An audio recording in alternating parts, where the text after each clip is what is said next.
Good afternoon, everyone. And for those who are watching from different time zones, good morning or good evening. My name is Marilyn. I'm the founder and CEO of Customized Training Solutions Private Limited, or CTS. And we are passionate about helping leaders and organizations who are continuous learners and action takers to transform and thrive in all aspects by co creating customized programs with our world class resources. So we have served over 3,000 leaders from over 30 countries in different industries, including Petronas, Sony, ProLife UK, Ayala Group, Chevron, Tencent, Jollibee Foods Corporation, and Shell, to name a few. Experts says that the pandemic will last for the next 3 to 5 years. This is why we are organizing several interventions, including this interview to help leaders who don't know how to stay relevant and adapt in the new normal or next normal, whatever you want to call it, or those who do find it stressful to lead and ensure performance of a remote team, and of course, for those who are afraid that you can't keep your team or business anymore because of the current difficult situation. So, to be able to stay relevant and continue to lead effectively in any situation, you are in the right place right now. So, today it's my great pleasure to introduce our leader, and she's also my friend, Cassandra Lee. She is an executive coach with 20 years of experience in leadership roles in the banking and FMCG industries. She designs, trains, facilitates, and customize training programs as well. And she is also a keynote speaker on business and leadership. She specializes in performance, leadership, and transformation coaching. Her wide ranging business skills and experiences, coupled with her multicultures exposure. Cassandra works with international clients in the Asia Pacific region, and Cassandra is also an associate certified coach with ICF, or International Coaching Federation, Newfield certified coach, or NCC, and a certified global provider for tension release exercise. Maybe that's something new for some of you. And she is also trained in team coaching and emotional intelligence, thus amalgamating the holistic approach of body, emotions, mind, and language in working with her clients. Without so much further ado, I'd like to bring in Cassandra. Hi, Cass. I will just call you Cass, okay? Yes, please. Hi, Maryland. Thank you for having me. It's my pleasure to have you here. So we will jump into the questions right away so they can get a lot out of you. So, Okay, yeah, the three questions will be more towards understanding from which perspective you're coming from. sure. The 4 to 6 question will be more towards I would say the meaty part of this conversation, where we will be learning so much from you. And the 7 and 8 question will be my Miss Universe questions for you. Miss Universe. I'm looking forward to that then. Yes. So to start with, please do share with us your leadership experiences, your influencers, maybe your leader, if you have like a favorite leadership style that you'd like to share with us. Sure. In terms of leadership, I would say my own leadership experience is actually when I was working with Standard Chartered Bank Singapore many years ago. Hopefully, you can't tell it's many years ago. I was No, actually no. definitely Okay, not. thank you, Maryland. Yeah, I was the youngest executive to be Wow. appointed in the Y2K team, the year 2000 team. So you can roughly calculate how many years it was. I was actually fairly new in the team. However, my team manager actually saw the potential in me. And I think that stems from the part that I was very eager to learn. I was also very eager to assist the team with a lot of since then, I mean, those days, we don't really have what we call direct banking or digital banking as yet, Yes. many years ago. But I was very ready to jump onto the technology to learn. And that gave rise to the opportunity of me being appointed as the youngest executive to be on that team, and that gave me the first opportunity to be actually to be living as an expat in Hong Kong, because our test factory then was actually in Hong Kong. So I actually stayed there as an expat, and then I was working with some of the best in Standard Chartered in terms of different functions, different technology at that point in time. And it was an amazing time, really, really an amazing time to learn from the best, to learn from the most experienced in the bank. Mhm. Yeah. And in terms of leadership style, Maryland, if you ask me, I would say my leadership style is always focused on the results. I'm quite a results driven person. Mhm. Over the years, I would say I mellowed down a little bit more, amalgamating results and people, because I took on coaching. And I think that kind of shifted my perspective to Mhm. infuse more of the human personality, human communication, human transformation, human leadership into my leadership style. But if you ask me those days, I was just very focused on getting the results, getting Mhm. everything done by when, by how, by you name it. It's results driven. Yeah, yeah. And so, who's your main influencer? I mean, when it comes to leadership. Mm, I would say, as a whole, I think our founding father, the late Mr. Lee Kuan Yew, is a very strong influence on me in terms of my leadership style, because I'm someone who believes that even if at the present moment we don't have what we have, what we intend to have, is still Mhm. okay. But you see it, and then you believe in it, and you just strive forward. So I believe he's one of my main.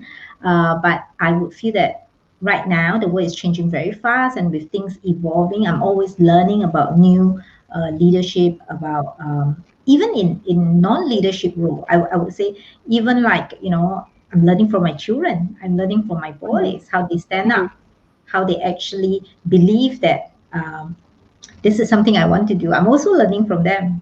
Yeah, True.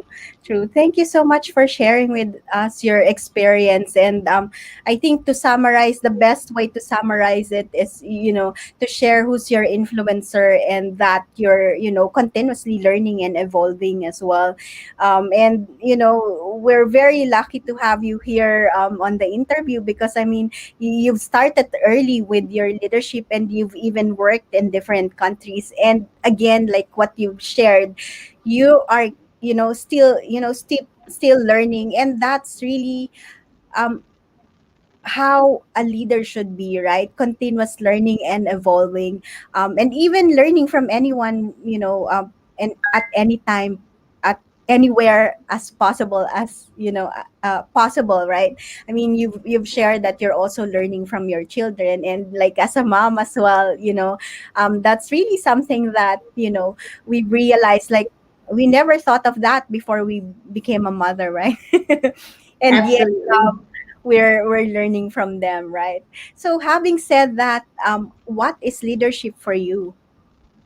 I think in a big picture, leadership for me is very much uh, the ability and the willingness and the openness to stand for something that maybe at that point in time I can't see the result. I don't know how to get the results, but because I say I'm committed to it, I will have it happen.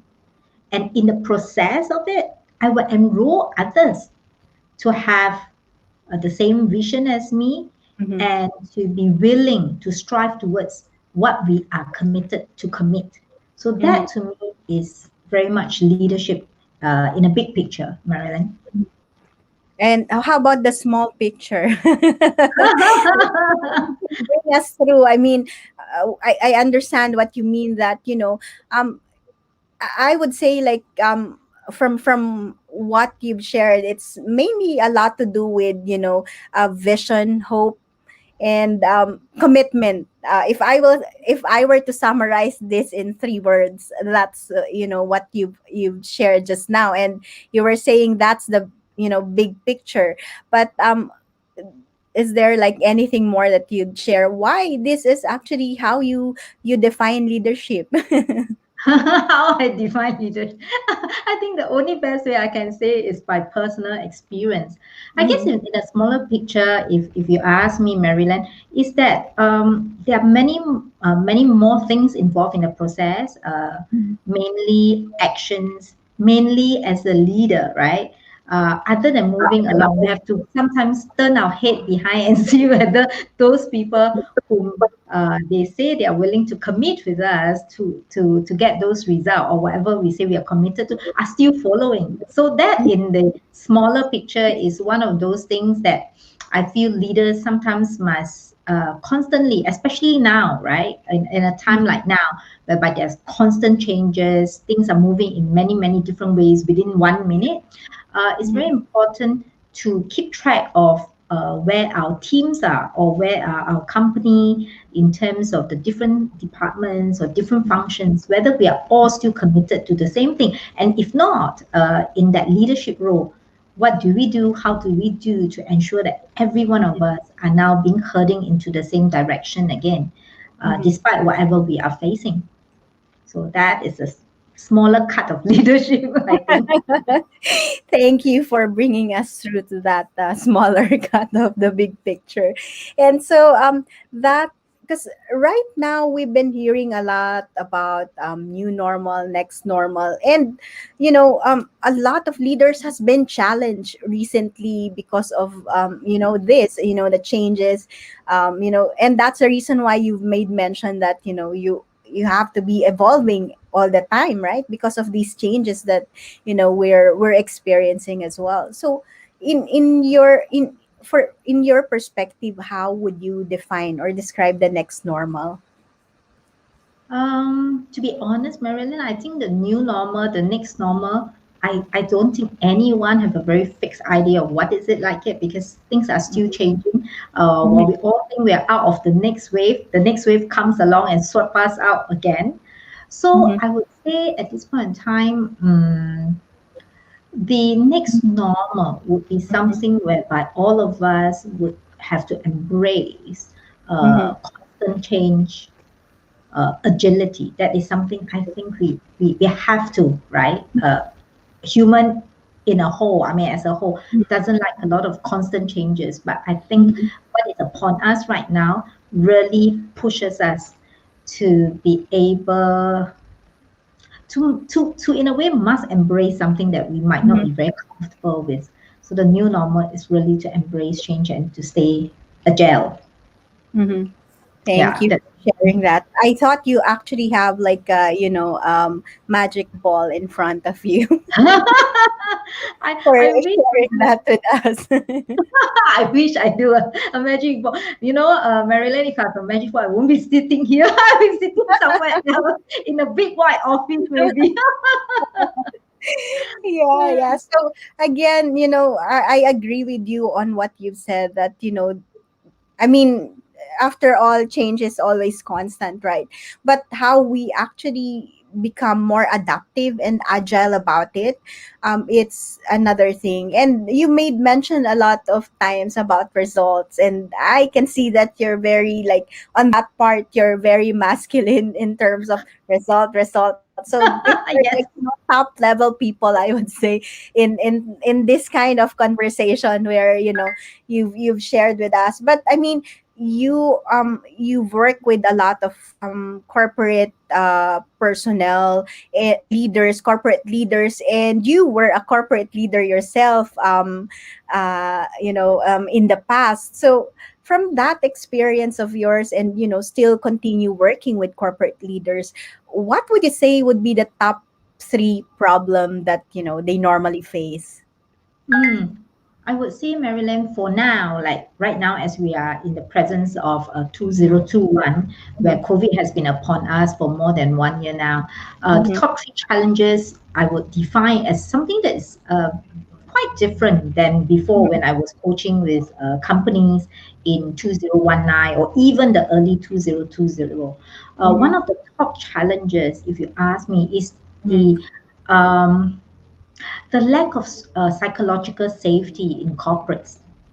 when I say that, what do I define by psychological safety? Is actually the physical safety, the emotional safety, and the mental safety Mhm. that individuals that makes up of the organization is finding challenge to have, and Mhm. that three layers of safety is a result of the inability to see the light at the end of the tunnel about this COVID, True. right?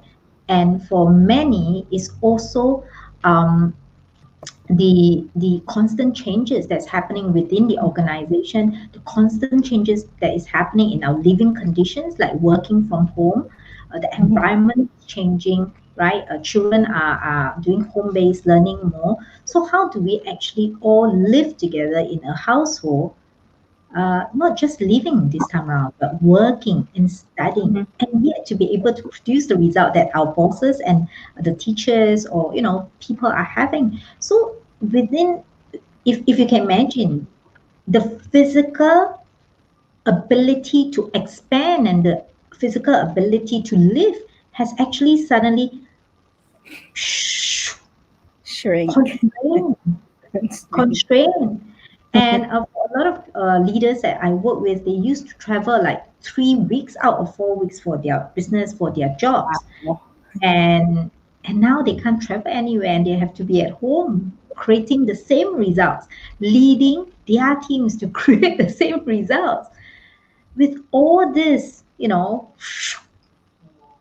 and the lack of time, I would say, because with last year a lot of businesses actually did not do very well, so this Mhm. year a lot of companies that I work with are expected to top those KPIs up. So Mhm. that psychological safety, the inability to see what is the end of the tunnel, the light at the end of the tunnel is something that I feel a lot of leaders, a lot of business leaders are finding challenge in terms of leading their teams with. Second top challenge that I have been working with a lot of my clients is that a lot of leaders find that they don't have the skill set to actually mentor or coach or work with their direct teams that might be suffering from grief, that might be suffering from loss of hope, or even the skill set of not knowing how to self-manage, right? Mhm. Because last Mhm. time you used to go to an office, you used to have meetings, you used to have physical chit chat or coffee to solve Right. out certain questions, or just in between meetings you can say, hey, you know what, hey, David, let's come and talk about this. It didn't work out, our customer doesn't like it. Right now you don't have that luxury anymore. So, how do you actually get on digitally without the physical presence and still manage people? That is very, very challenging for a lot of leaders that I've been working with. Mhm. And last but not least, the last challenge is um, I find a lot of leaders are not able to communicate what they are actually facing. So the Mhm. communication in terms of what I'm facing, what do I need, how can I perform better, is being challenged because that mental resilience to actually respond has been actually changed by the fight Mhm. and flight in our survival brain, with all these changes, with all these sometimes casualties, right, in terms of business, Mhm. in terms of human lives, are being bogged down by. So, because when humans, as all of us, have a lot of unprocessed fight and flight Mhm. emotions in our brain, we then react rather than respond. And when we react, we are not able to see the best of all opportunities, the best of all resources to help us create the best results. Mhm. So that are the top three challenges that I've been working with a lot of companies and their leaders to actually assist them to progress and to improve upon. Mhm. And Yeah. Mm. Thank you for sharing with us. In fact, in our previous summit, we've covered most of this. You've made mention on the psychological safety, although some people might not understand it yet, but then it's more towards how can your team be able to, open up, share their ideas, and, don't really get afraid of, sharing, like, if they failed or they made a mistake, right? So it's all about, like what you've said, being able to communicate with your team, right? And of course, I've been hearing this a lot as well, the physical and emotional tiredness, because, like, oh, now that they're not in the office, sometimes they even work up to, like, they're being you know called for meetings at, like, late night and all those stuff. And again, like what you've shared, it's all about, being able to set boundaries, not only for yourself but also within the organization, right? I think that's something that, a lot of organization are missing out. I mean, not because you don't see them physically doesn't mean that, they're not working, right? And that's where the third point that you've shared, which is loss of trust, comes in, right? Because, because of the, you don't get to see them, that doesn't mean that they're not performing or they're not doing their job, right? So if there's psychological safety, then the communication and trust part will, I believe, increased as well, right? Yeah, once we increase the psychological safety of an individual, then everything else would improve because the psychological safety within us projects how we see the world and how we see our co-workers, how we see our team, how we see our organization.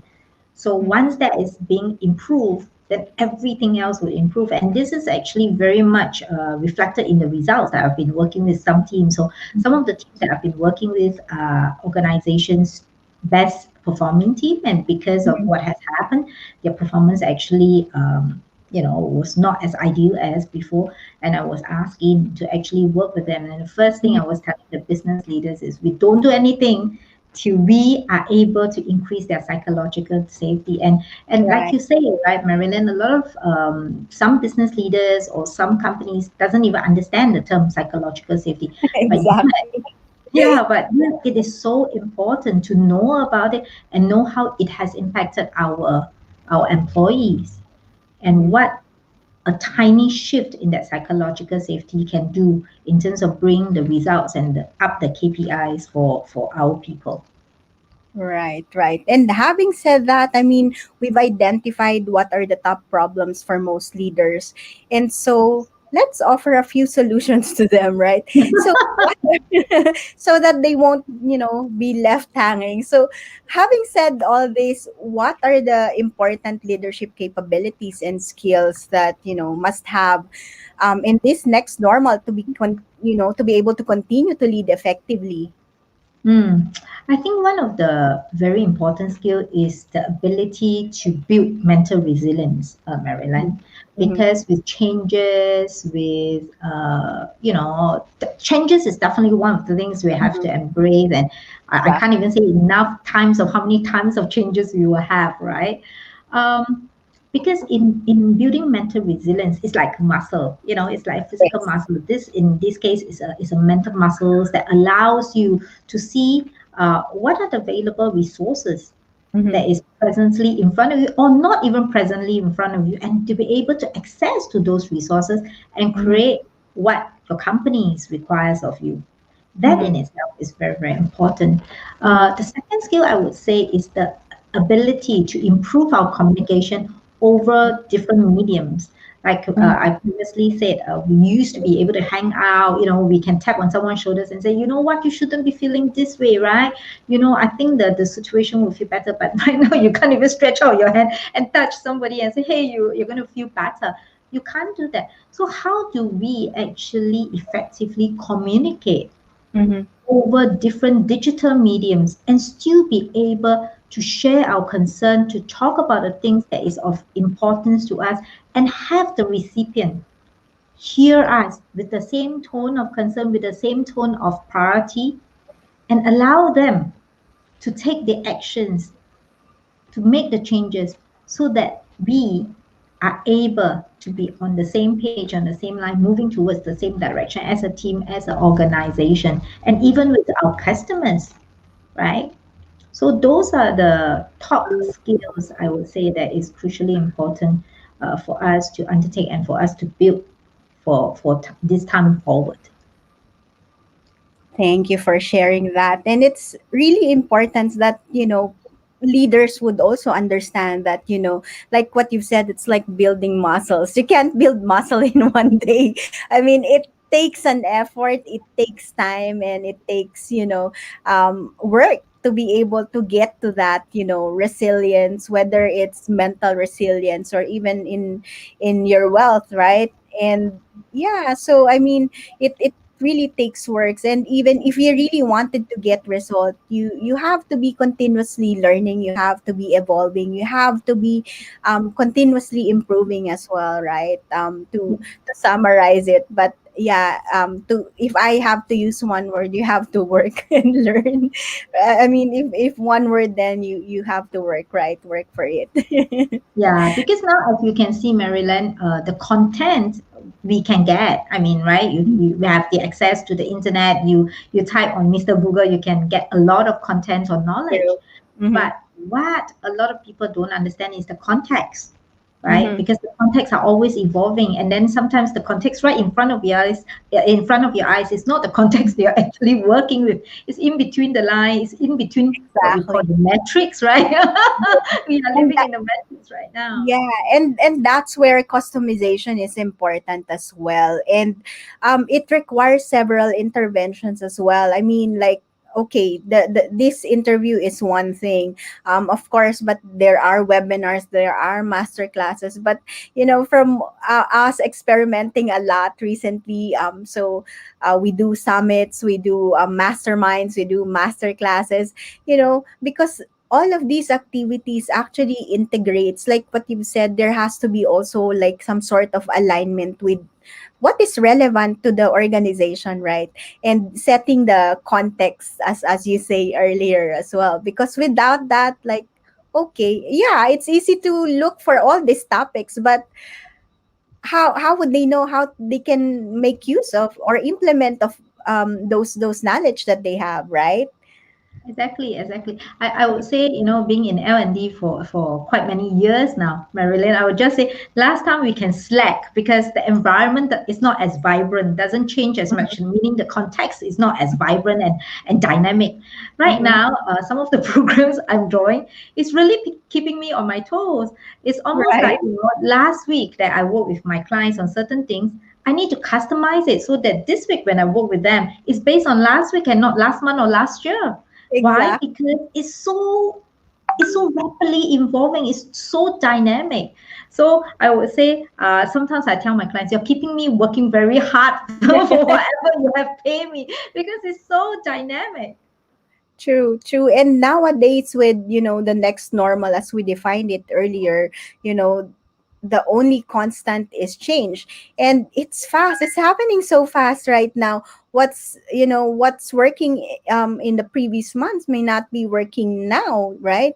So, and that's the reason why, like what you've said, you have to keep on evolving and learning, right? And it's important for, for leaders to stay relevant as well in this next normal, or whatever they want to call it. And before I proceed to my next question, I just wanted to have a shout out with Armin. Thank you for listening and engaging with us. He's saying best regards from Switzerland. Thank you. Hi, Thank you for Amin. listening Thank you for to tuning us. in from Switzerland. Yes. So we're reaching out, people from a global context here. Yeah. So, okay, moving forward to the next question, we've actually defined leadership, what the problems are, important skills. So now let's integrate, creating, what do you believe is the role of learning, leadership, and transformation in thriving in the next normal? Hmm. I would think, if you ask me, Marilyn, because right now there are so many instances of boundaries not drawn, or working global time, keeping up with the KPIs, right? I think one of the crucial fundamentals is for L&D and for HR to be able to Mhm. create the awareness Mhm. amongst the business leaders for Mhm. mental wellness, Mhm. and to create the ease in talking about psychological safety among teams, among individuals, and to Mhm. embrace it with the culture of wellness, not like it is a policy, but to infuse it together with the culture. And Mhm. when that culture of amalgamating psychological safety is there, then it becomes part of learning, part of leadership, part of transformation. And through it, the business results are then formed. Mhm. And this, in my experience and how I move forward with most of my clients, is that this will help a lot of organizations to Mhm. build loyalties and to build successful brand stories in Mhm. multiple layers, either tangible or intangible. And it is not only externally, but it is internally, Mhm. meaning with their staff, with their team, right? And with their customers, with their suppliers across different chains. And when you Mhm. see that happening, that safety, that psychological safety that is among that supply chain, Mhm. internal and external, you will be able to imagine how successful that company will be. Mhm. Yes, true. I so agree with you. And just, to pay attention of what we've shared in terms of this, awareness, and psychological safety. I mean, you've made mention about that. And of course, turning that, as well as a culture of the company. Because it doesn't make sense, like, you run a program once and all those stuff. And you don't really incorporate it in the culture of the company. It's not part of the values. It's not part of how you breathe and do everything, then that's not going to be sustainable at all, right? And that's also the reason why we're from training, we really wanted to move towards consulting, because that will really give a more consistent. I mean, we've been, a lot of our business are referral or repeat business, right, for both of us. So but then, to make that really work, to make it more consistent, to make it more sustainable, at the end of the day, we always, like, work for results. You made mention that from the start, that, keeps you going, and that's what they want as well. The reason why they work with us is because they want outcomes, they want results. And the only way to do that, I believe, is to, integrate and make it as an alignment thing. And it takes work, it takes time, to be frank with our listeners. Right? It won't, a 1 day, a 1 hour thing will not really get you to where you want to be. Just to be upfront about it, right? And before I ask you the next question, I just want to say hi to Sheila. She sent us a like in Facebook. Oh, Thank you. hello. She's also a friend of mine. Thank you for watching. So yes, and the next question would be, if you have a magic wand and can use it, what will you do with it? Wow. And If please I feel have a free to magic share as one. well why. Sorry again? And please feel free to share as well why you chose that, you know that wish, or that to Okay, put that sure. magic on. For me, if I have a magic wand, I would like to be able to send to everyone in this world, in whatever corners they are, Mhm, the medical device, the medicines, the vaccinations that they mhm, need, wherever they are, whether they are uh, in Africa, or whether they are in Asia, or whether they are in Europe, whether they are old, they are young, whatever colors they are. I wish to be able to deliver to them what they need most in terms of protecting their physical wellness, their mhm, mental wellness. Why? I believe all of us should be entitled to that, mhm, I would say, basic needs. But mhm, sadly, where the world we live in right now is not happening. So if you say I can have a magic wand, that is the first thing mhm. and one thing that I would like to be able to have and create. And that's really wonderful. I mean, as a mother, it's so easy for us to, uh, be more nurturing and, to also like look after others, right? And that's one good thing for especially female and mothers like us.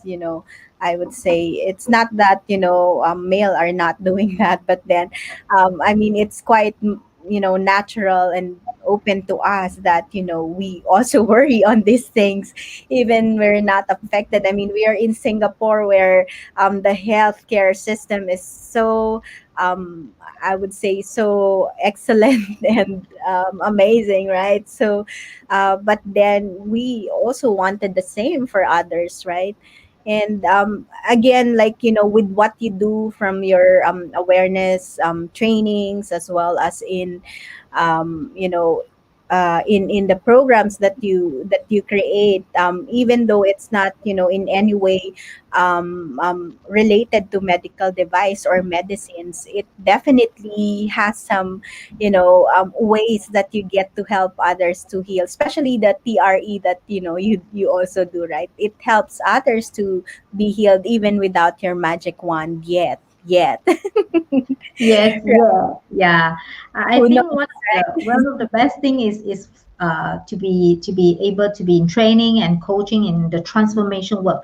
right? That's the small footprint that I like to leave Yeah. with in terms of the business leaders I work with, as well as the organizations and HR directors that I work with, because then I'll be able to influence. Then I'll be able to actually share with them, that because they are a huge organization, they Mm-hmm. leave footprint in the society, in the customers Exactly. that they serve. So that's Mhm. how I would like to think that that's my small little imprint, small little Right. influence. And the good thing is that with if we do our part to leave our purpose or to have that small imprint in or small have our small part in this world. I mean, like if anyone is listening here and we get to encourage, inspire anyone, that's already like an accomplishment, right? Exactly. If we get to Exactly. help someone from this conversation, right? So that moves me to my last question. Wow, so fast, right? Time flies. Time flies. So, if you were to ask yourself a question that you can best answer, what would it be? Very good question. I have the question, I have the answers. I think it's maybe Maryland. I think it's instead of resisting what is already upon us, which is COVID, right? Instead of resisting it, we can ask ourselves, what can we best learn from this situation, right? What can we best learn from in terms of are there changes that we need to make in terms of how we live, how we use, how we are integrating with this planet and this world that we are living in. And if we can learn what are some of the integral changes that we must make now, Mhm. because it's really a good time to be able to make changes because things are changing all the time. And since we are Right. changing, what are Mhm. some of the best practices from when we observe about the way we live in this world and with this world? What are some things that we can do better so that when True. hopefully the COVID is over, we are not just making a slow change, but an exponential change to how we can contribute to one another and how we live with one another in this world. Of course, if you ask me, it's ideally, right? Ideally, I don't wish to see war. I don't wish to see conflicts. But Mhm. seriously, I think there is a big reason why Mhm. uh, this pandemic is upon us. And instead Right. of denying it and being, using a lot of negative emotions towards it, Mhm. what can we learn from it, and how can we improve from this? Yeah, Yeah, that is the. I really love what you've shared. And again, it's always like, taking all these, negative instances or crisis that we are facing right now into an opportunity. In fact, I would say one of the silver linings that COVID, brought about in the lives of most people would be a lot of realizations in the things that they do. Like, what can we do better, right? Like, even the for the summit we've organized, the group COO of Air Asia, like, even was the one who actually shared it, that that gives us to think again, like, are we ruining the environment because of the fuel that we're using, for our flights and all those stuff. And it's interesting, and a lot of companies also had realized about the importance of mental health, and well-being of their team members, right? Which is not that common to most organizations in the past, right? So I would say, like, even for our organizations, we have evolved a lot, and we've tried out so many things, and we are learning up until now, right? Just to be able to ensure that we still continue to serve our customers better, to be able to continue to add value to others better, even though we can't see them. I used to travel a lot. I'm like, every 1 to 2 months, I used to travel to Philippines, to Thailand, to Malaysia. And now that I can travel, how can I continue to add value to others, right? So these are just some of the things that um, we've realized, or I would say, like, the silver lining of having this pandemic. So it's up to us, in fact, right? Yeah, yeah. Up to Sometimes we us. need an opportunity to just squeeze us and then boom. True, it's up to us to turn this crisis into an opportunity, right? Yeah. Exactly, exactly, So exactly. yeah, that's all. Unless is there anything that you'd like to share before we end this interview? Is there anything more that you'd like to share with our audience? I think one thing that I really like to share is that with times like this, sometimes when we are communicating with our customers or communicating with our prospects or Mm-hmm. communicating with our team, Mm-hmm. because we do not know what is happening at their end, and they might not be able to respond to us fast enough. Give some grace, have a bit more patience, have a bit more empathy, Mm-hmm.